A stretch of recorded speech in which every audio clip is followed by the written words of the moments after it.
So Shaquille O'Neal thinks there should be an asterisk attached to whichever team wins the NBA championship this year. Lots of people seem to agree with that. The rookie, the 20-year-old, layup up and in, and the foul.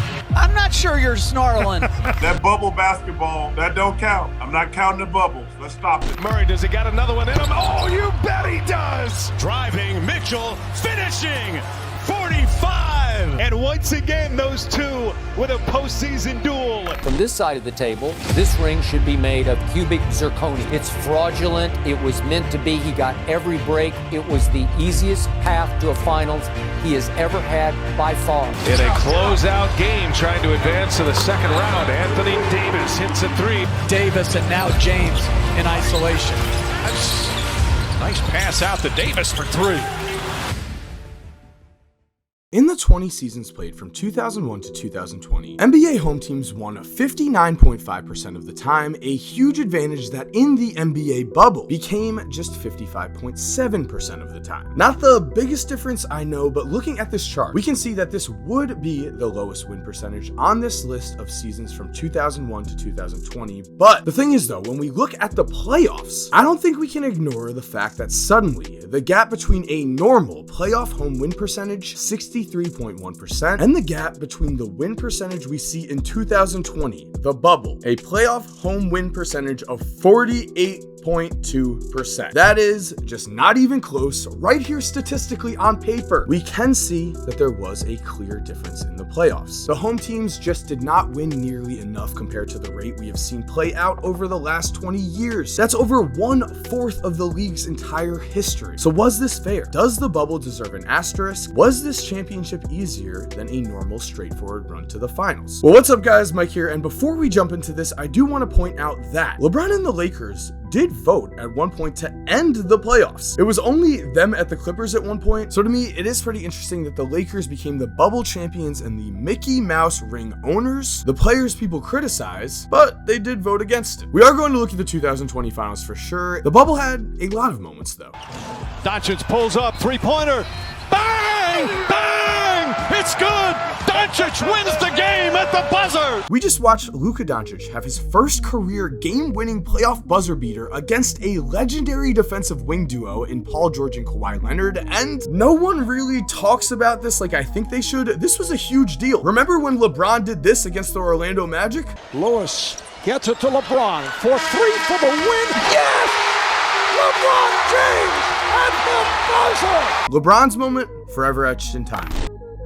Luka's moment, I think this was a huge deal, but the thing is, looking back, a lot of the things that were seen as surprises during the 2020 bubble either look a lot more normal or they look like they were signs of things to come. But guys, before we continue, I want to thank Manscaped for sponsoring today's video because I'll just be honest right now, there are times in my life where I just don't know what is going on down there. Manscaped is the best in men's below the waist grooming, and they also have products that are precision engineered for your family jewels. Gotta keep that family alive. And guys, I've got to say, I've been using Manscaped for a long time, and the Performance Package 4.0, oh man, the game has changed. Inside this package, you'll find the Lawnmower 4.0 trimmer, Weed Whacker ear and nose hair trimmer. Yes, that is correct. You are supposed to trim your nose hairs. The Performance Package 4.0 also has Crop Preserver Ball Deodorant, Crop Reviver Toner, Performance Boxer Briefs, and a travel bag to hold all of your goodies. Now guys, personally, I want to talk to you about the Lawnmower 4.0 here. First of all, I've been around for the other iterations. I just have to tell you, if you have ever had any problems with nicks, you know, those kind of things, the Lawnmower 4.0 helps to prevent nicks. The Lawnmower 4.0 is also waterproof. It's incredible, and Manscaped is also hooking us all up. Manscaped is offering 20% off and free worldwide shipping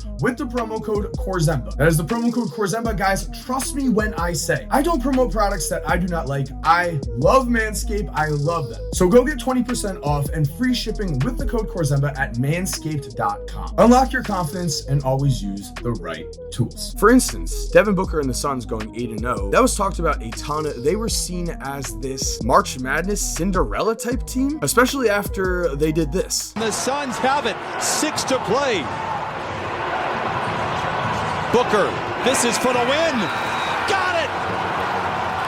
Wow! The Suns would go 8-0, and this undefeated record against many of the best teams in the league convinced Chris Paul to join Devin Booker, and together they made it to the finals in 2021 and then finished with the best record before Luka embarrassed them in 2022. So looking back, it doesn't look like that 8-0 record was really that weird. It was more of a sign of things to come. On the flip side, as we talked about, home court advantage was erased for the playoffs, and with no fans in the bubble, we did see an uptick in three-point shooting, but compared to the last 10 seasons here, it wasn't anything absurd, and free throw shooting remained the same. But at this point, I'm sure you're wondering, what about the bubble duel? Because the scoring duel between Allen Iverson and Vince Carter in the 2001 Eastern Conference semifinals is remembered all throughout NBA history as one of the greatest scoring battles of all time. Feed by Childs.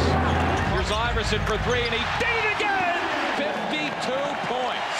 Look up, and here is going to be Carter. 50, 10 on the shot clock, 43 in the fourth quarter. Iverson pulls up, tied his all-time career high with 54 points. Carter trying to get free. Carter at the buzzer. No good. And the Sixers hold on and advance to the conference finals. This duel was amazing, but objectively, didn't Donovan Mitchell versus Jamal Murray give us just as memorable of a show? As headed into the bubble, both Mitchell and Murray had never scored 50 points in a single NBA basketball game, and on top of this, before we continue guys, if you are enjoying this video on the NBA bubble, I make videos on the NBA just like this one, and I really think you're going to like the videos we have planned. So if that's the case, it would be awesome if you could subscribe and turn on post notifications. It really does help a ton. Thank you guys so much, and now back to the video. Headed into the 2020 NBA playoffs in general, only Michael Jordan and Allen Iverson had ever finished with two 50-point games in a single playoff series. Only two men in NBA history had ever done this, and they were not playing against each other. Jamal Murray and Donovan Mitchell would both add their names to this list, as in Game 1, Donovan Mitchell put up a 57-point statement. In Game 4, both Donovan Mitchell and Jamal Murray passed the 50 mark. Under 5 minutes to go in regulation here. Murray fires again, and Murray hits again. Here's Mitchell now, pull up from the free throw line. He's got it, smooth as silk. Shot clock down to 4. Mitchell has Millsap on, he'll pull a 3, and he hits a 3. And returns the stare down. He's sitting on 47, he'll pull the 3. He's got the 3. 50-point game, first time in history opponents score 50 apiece. This series was one of the better matchups we've had in recent memory, actually, as the Nuggets would come back from 3-1 to set the stage for a Game 7 where, if we are looking for a bizarre alternate reality, I'll say Rudy Gobert taking over a Game 7 on the offensive end was quite a shocker. They've done so well underneath Gobert. Fouled and won. Game 7, that'll happen sometimes. Conley off glass, tipped up and in by Gobert. Jamal Murray fighting over screens. And he was talking to himself at the other end. Gobert! Rudy, and won! Rudy was surprising. What wasn't surprising was two-time MVP Nikola Jokic doing this. Jokic against Gobert. Backs him down. Gobert stays on his feet. Tough shot! Made it! Murray! They missed the layup. Gobert got it. Mitchell hanging at the other end. 2 seconds to go for the win, and it rims out. Denver hangs on.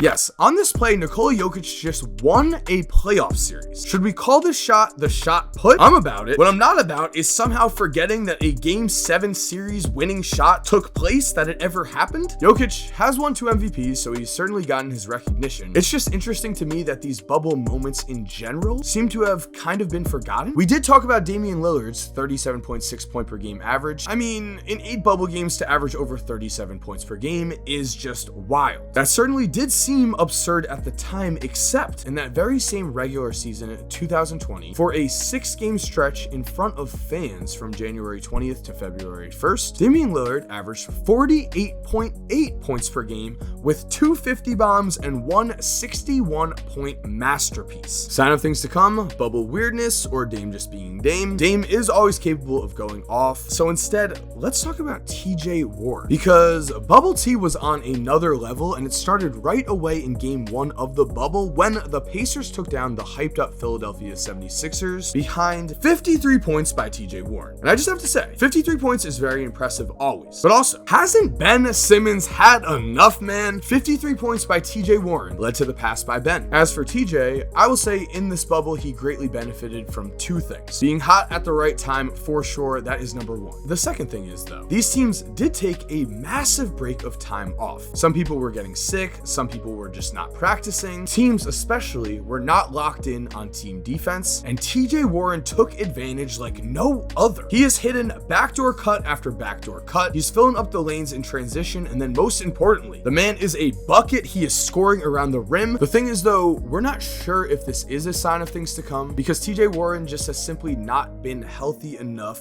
since the bubble. Look at these bubble stats, though. TJ took over 21 shots a game, made about 58% of them, and only took 3 free throws a night. As we have seen someone like Tyler Hero go from bubble boy to 6th man of the year in a very short amount of time. We know what happened in 2021. The bubble boy persona was just not a good thing. Tyler Hero faced a ton of criticism, but in 2022, he showed that the bubble was no fluke, that this was a sign of things to come for him. Look at how the Heat battle in this game 5 of the 2020 NBA Finals. James against Butler, drives, gets inside, stops, blocked by Butler. Back to Robinson, up top to Butler.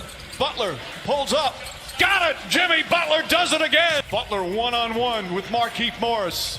Butler drives, falling away, got it again! Butler goes to the basket, layup, won't go but a foul. The Miami Heat were actually the only team in this playoffs to win more than one game against the Los Angeles Lakers. To me, the fact that the Lakers lost 5 playoff games in general here, they went 16-5. That shows us, combined with the fact that the Lakers were the #1 seed headed into the bubble, that this Los Angeles Lakers team was a really great team. I will say though, when it comes to shooting, of course, the controversy surrounding Anthony Davis's bubble shot has to be looked at, because for his career, Anthony Davis has shot 38% from 16 feet to the 3-point line. The best he has ever shot from that mid-range position was when he was 22, when he shot 43.4%. The season of the bubble, 2020, AD shot 32.2% from there. However, in the bubble playoffs, Anthony Davis made 55.2% of these shots from mid-range, a career best by